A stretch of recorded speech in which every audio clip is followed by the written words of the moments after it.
Kamu pasti sering dengar kata asuransi. Mungkin kamu punya, mungkin kamu nggak ngerti, atau mungkin kamu benci setengah mati karena agennya yang agresif. Intinya, asuransi itu ribet, tapi secara nalar, ini adalah manajemen resiko paling fundamental yang harus kamu punya.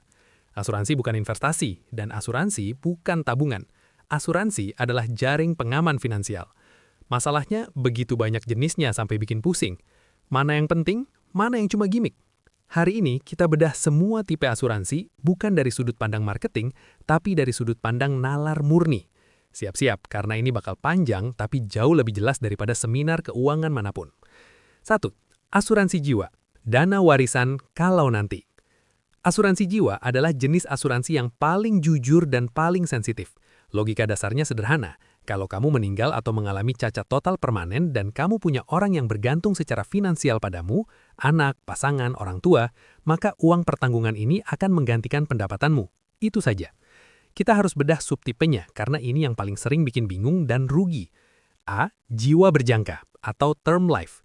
Ini adalah asuransi jiwa paling murni dan paling logis. Kamu bayar premi murah untuk jangka waktu tertentu, misalnya 10 atau 20 tahun, saat kebutuhan proteksimu tinggi. Kalau di tengah periode itu kamu kenapa-napa, ahli waris dapat uang. Kalau tidak, uangmu hangus.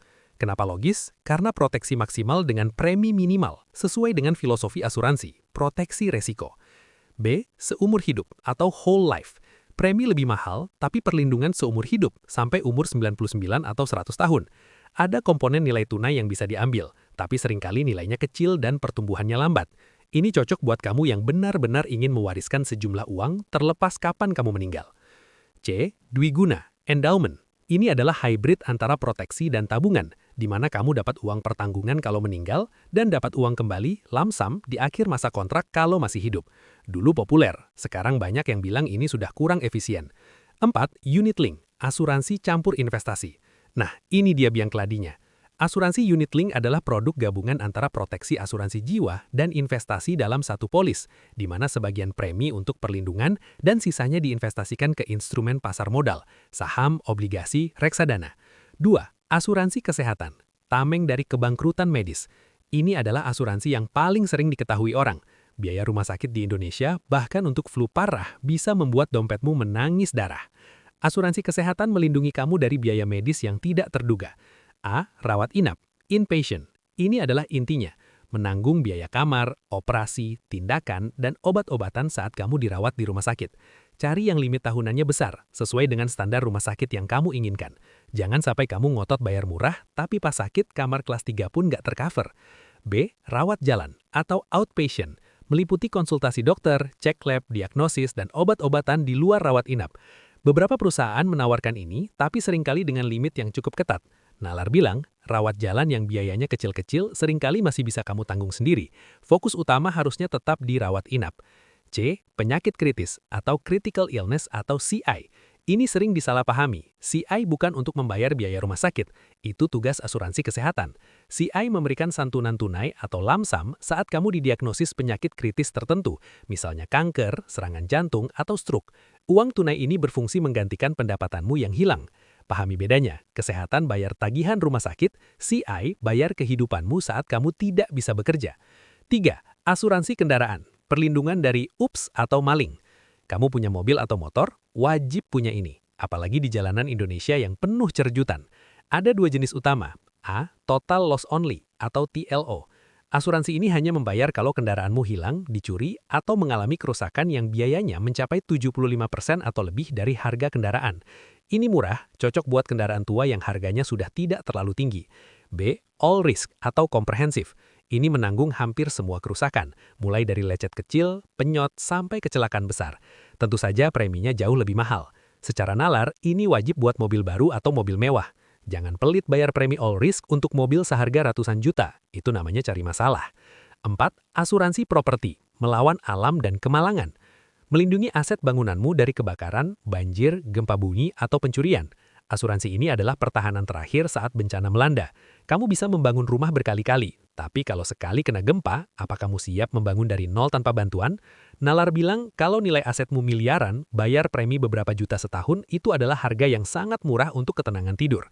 5. Asuransi pendidikan, solusi atau gimmick. Produk ini dibuat untuk membantu menyiapkan dana pendidikan anak di masa depan. Tapi hati-hati, seringkali asuransi pendidikan adalah unit link yang diberi label manis.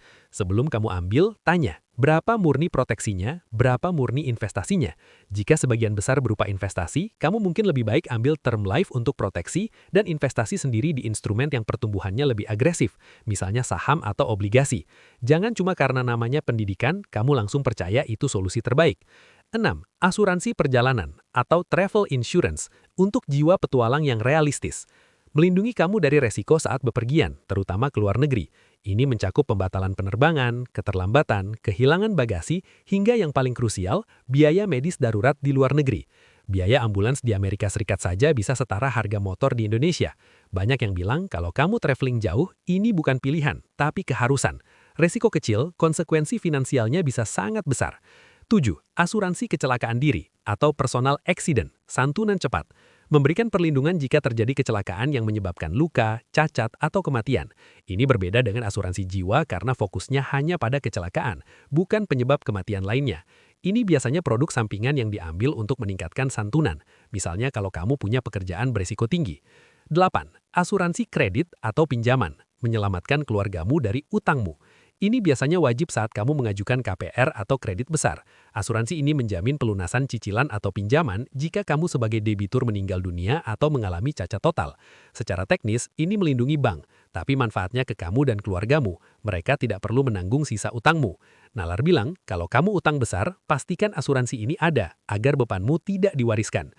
Setelah kita bedah semua, intinya adalah prioritaskan dulu asuransi yang melindungi kamu dari resiko bencana finansial seperti kesehatan dan jiwa murni. Baru kemudian kamu lihat asetmu, kendaraan atau properti. Jauhi produk yang terlalu kompleks seperti unit link jika kamu tidak paham cara kerjanya secara detail. Atau lebih baik pisahkan proteksi dan investasi. Asuransi harusnya membuat hidupmu tenang, bukan malah nambah pusing. Terima kasih sudah nonton sampai habis. Kalau kamu suka cara kita ngejelasin hal-hal rumit jadi lebih masuk akal, jangan lupa follow Titik Nalar. Kita bakal terus bahas banyak hal sehari-hari yang sebenarnya menarik, asal dijelasin dengan cara yang benar. Titik Nalar, jelasin dunia, satu nalar dalam satu waktu.